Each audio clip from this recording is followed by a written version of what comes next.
Alright, so I thought I would do a little bit of a tutorial for you today, and that is all about product photography.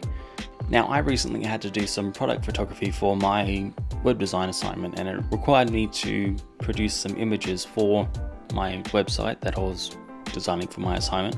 Now, I decided to base my website around what it is that I have interest in, and that is video production. I produce all sorts of videos for various clients around town, that sort of thing, and so I decided to make my website about that.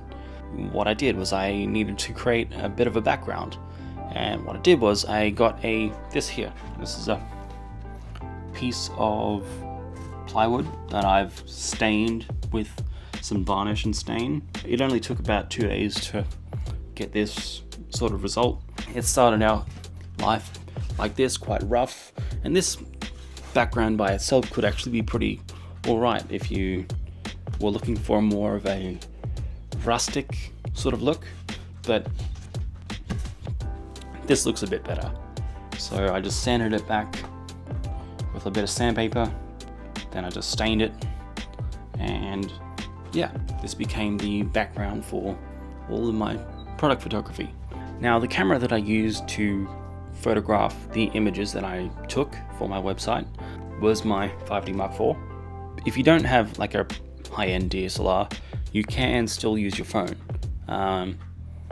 If you have like a really big light source, I have my key light here, which is a big softbox that I got from eBay that really isn't all that expensive, and I was able to position that light over top of where my products were, and I was just able to use my phone, take a picture, and I was able to get pretty good results using that method as well.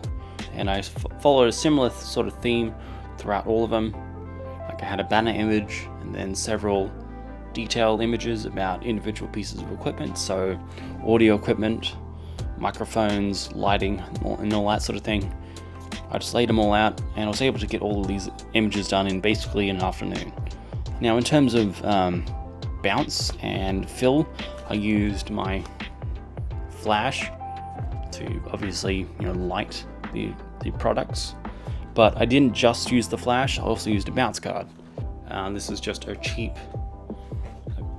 piece of foam core or some sort of board that you get from art supply shops and that sort of thing, and this became basically a bounce. As you can see, no bounce, bounce, no bounce, bounce. This basically just filled in any sort of shadow areas that the flash couldn't get to, I guess. Anyway, so I hope you've learned something from this video. If you have any questions on any of the technical stuff and how I edited these photos or whatever, just leave a comment and I'll try and answer it in a follow-up video, or I might reply directly to you. Thanks, and I'll see you next time.